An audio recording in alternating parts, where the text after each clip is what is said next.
Hey, it's John again. Thanks for joining me. That Franchise Guy. You can find me at thatfranchiseguy.com.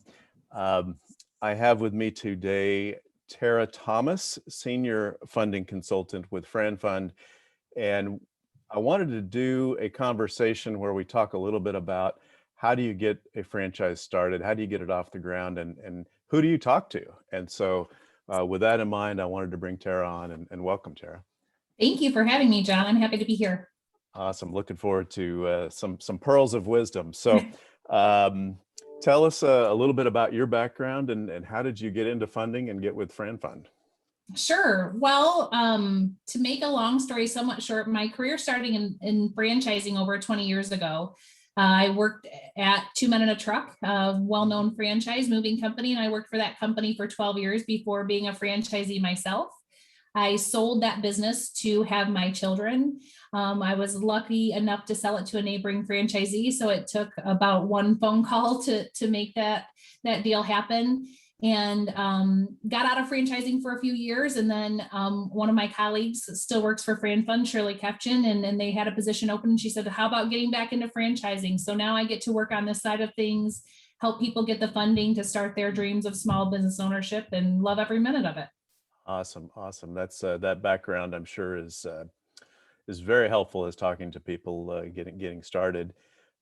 So tell us, talk about what is FranFund? What do you do? I mean, I know you guys have access to all kinds of different funding. So maybe share with people, some of the different types of funding, how you go about helping people. Yeah, absolutely. So FranFund is really a boutique funding operation. We help our clients to come up with strong funding solutions to get their business off the ground. So we help our clients to obtain SBA loans while not being a direct lender or financial institution, but we offer a loan consultation process. So that can be very daunting, getting an SBA loan, putting together business plans, financial projections, and performas. So we help them put together that package, provide templates, and we shop that loan to our network of lenders that we've educated with our franchisor relations department on the brands that we work with. So usually it's just a little bit more efficient and less painful than if a person were to walk into their local bank. We also facilitate the 401k rollover, or the ROBS program, which stands for Rollover for Business Startup. That is a program that allows somebody to use eligible retirement dollars and invest them into your business without income tax or early withdrawal penalty. It's not unusual that people even use a combination of these two, right? So when you're talking about an SBA loan, you have to have some skin in the game. Maybe it's 20% of the startup cost. So somebody could use that retirement funding strategy for that cash injection. And we'll talk to somebody about equipment leasing if they have a business that's equipment heavy, if a home equity line of credit is going to come into play, or a portfolio loan. So we really just try to each financial picture looks different. Each client looks different, the total project cost. So we really just try to offer that customized approach to make sure that they can get to, opening their doors in the best financial picture possible. Well, no, that's great. And you touched on a couple of things, but one in particular that I want to address, and that's intimidating. As I introduce people to franchising and talk to them about specific brands, and inevitably the conversation comes up, well, how are you going to fund it? And inevitably they say they don't know. They've got this, and I know enough to be dangerous, so I share my 2 cents with them, but it's important that people understand an initial conversation with you is very painless. It's what's the opposite of intimidating? It's not intimidating at all. And yet it's very important to them to understand what happens in the process and what options are available to them, and to discuss it with a professional that's what you do. It's not what I do, it's what you do, right? So maybe talk about how that initial consultation, it's, they don't need a bunch of tax returns to talk to you. They don't need it, let's talk about how that goes. Yeah. So thank you for asking. That is absolutely true. We call it an initial funding consultation. It is just that. It's a consultation. We take an educational approach. We want to give you the knowledge to know of what options are out there, what it could look like for you. So you would start with a phone call with myself or one of my colleagues, and we have you fill out a very high level brief financial questionnaire beforehand. I mean, and this is not, like you said, we're not asking for tax returns. We're saying, what do you think your credit score is? How much cash do you have? And it's ranges. So it's not even asking me to give you it's drop down ranges and talk, just to have a high level conversation. And that's where we figure out, is SBA lending going to be a good fit for you? If maybe you're looking at a service-based business, so we can talk about an SBA Express loan, or maybe it's brick and mortar, so you want to look at a 7A loan, or maybe the rollover makes a good fit for you, or again, a combination of any of those things. It's similar to thinking you don't go out and buy a house until you get pre-approved for a mortgage, till you know what size of house I can buy, what area can I look in. So I think it's important to have that conversation early. While you might, sometimes clients think it's too early. And unfortunately, it's not as easy as clients think to just walk into their local bank. I think that they think that, well, I can call and get a mortgage or a car loan from my credit union pretty quick, but they have that asset to kind of have that lean on. So it's different because not all banks are interested in writing loans for small businesses today. Yeah. So again, that's where it just helps to know what you might be able to qualify for. And just for anybody who's listening, because a lot of the people who might watch this are brand new to the idea of getting, there are multiple SBA backed loans out there. And so a couple of the terms that you referenced are just different types. And so I think that's important because people tend to lump those all together. And so I love that. So there's other things too. Here's where the other thing I wanted to say was, it's important to have the right mindset and strategy as you go forward, like having somebody, because I often forget to even bring it up, and I'm sure it's part of your consultation. Don't go buy a new car in the middle of this process. Just like when you're getting ready to buy a house or refinance your mortgage or something, you don't do anything that's going to cause a hard credit report to be pulled, Yeah. right? I mean, you want to, so all of these kind of things are so important that people at least get acquainted with, even if they don't end up buying a franchise. It's a free education, and that's kind of how I encourage people throughout the whole discovery process is look at it that way, because I don't charge them anything. I know you don't, until we're really serious about making something happen. And so I think that's really important. Yeah, the pre-approval process for an SBA loan with FranFund is absolutely free of charge, never any obligation. Like you said, if they don't move forward with the business, we never show up as an inquiry, so there's no hard credit pull. And it just gives them the peace of mind that they need to have. And oftentimes, as you know, if a candidate gets far enough in a process with a franchisor and they're going to participate in a discovery day or meet the team day, that franchisor most likely is going to request a pre-approval letter or know how they're going to be funded. So that way, you as a client, you have that available to present to some of the franchise concepts you might be speaking with.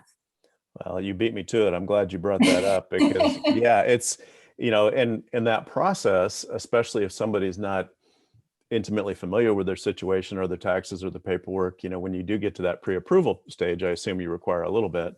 And so you don't want to get held up on being able to attend a discovery day or even, sign a franchise agreement, because the franchisor is waiting on a funding review, if we won't say a decision, but they're waiting on somebody to present them with, here's how you're going to fund the startup. Absolutely. Yeah. What kind of other things, maybe let's talk about the current lending environment. And for the record, today is March 5th, 2021. It's been a very unique year in all of and it's been a unique year. I could stop there. Yes. But I mean, hard stop. That's right. We're almost at exactly a year since this really became an issue in the U.S. And now we're approaching kind of the end of it, I think. I mean, I don't want to speak for the medical professionals, but I think it is. And the SBA has done a lot of wonderful things for people who have loans, people who are looking to get loans.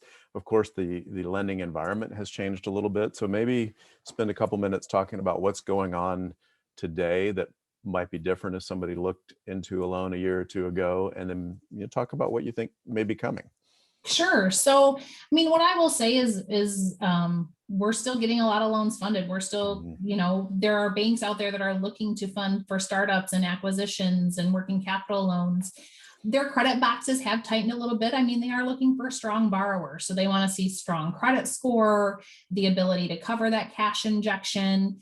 Most loans, if there is a physical location for the business where it is a brick and mortar, they're going to require some collateral, such as equity in real estate. So they do want to see, a strong borrower come to the table.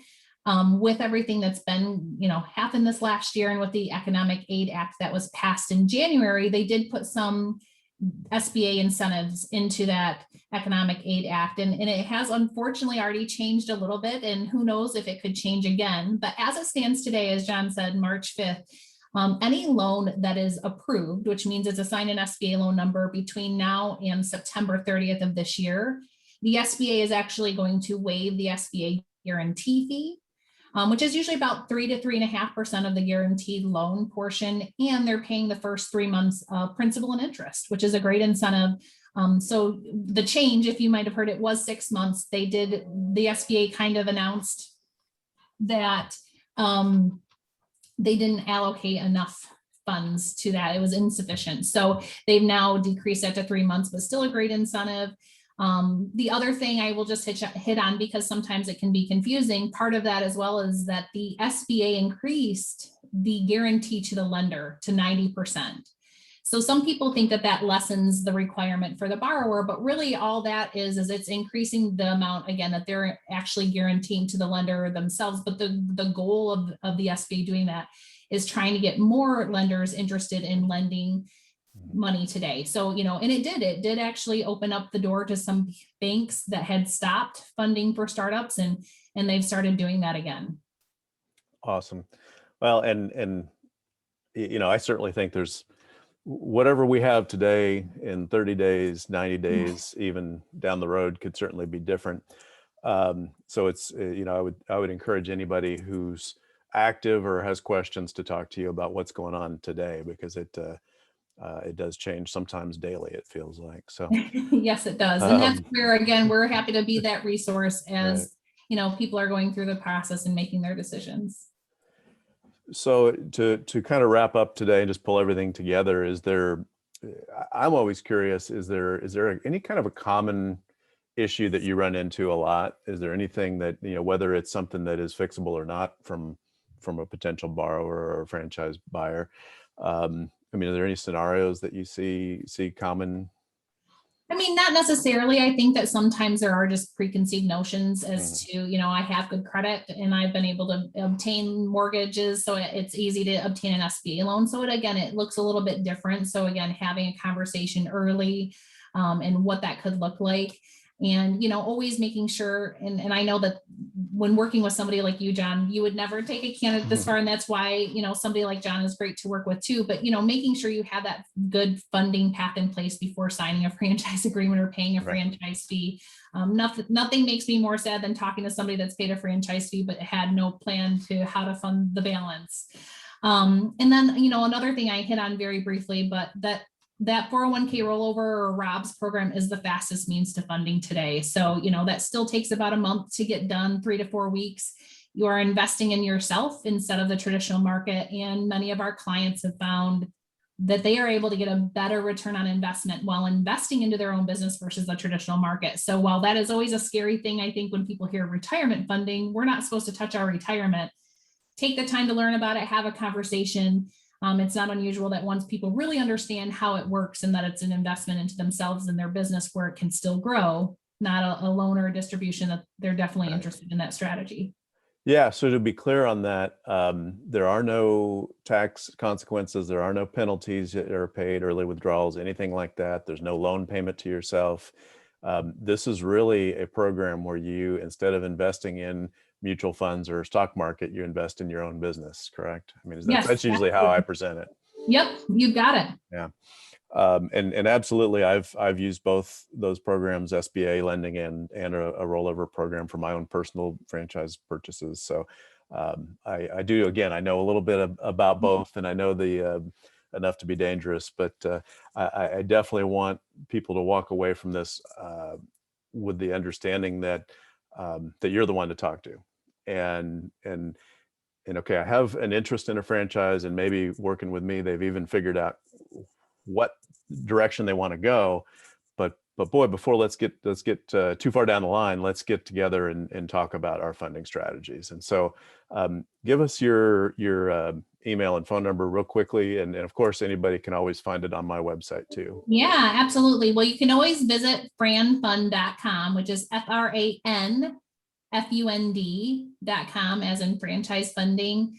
My name again is Tera Thomas. My direct number is 817-730-4462. And you're always welcome to email me directly at tthomas@franfund.com. That is TTHOMAS at FranFund. Perfect. Awesome. Thank you very much. And again, on my website under funding resources, you're on the short list. Absolutely. So definitely, thanks again so much for spending a few minutes with us today and sharing some insights on what it takes to get a business startup funded. Anytime. I appreciate it. Yeah. Awesome. Have a great day. And everybody out there, thanks for joining us.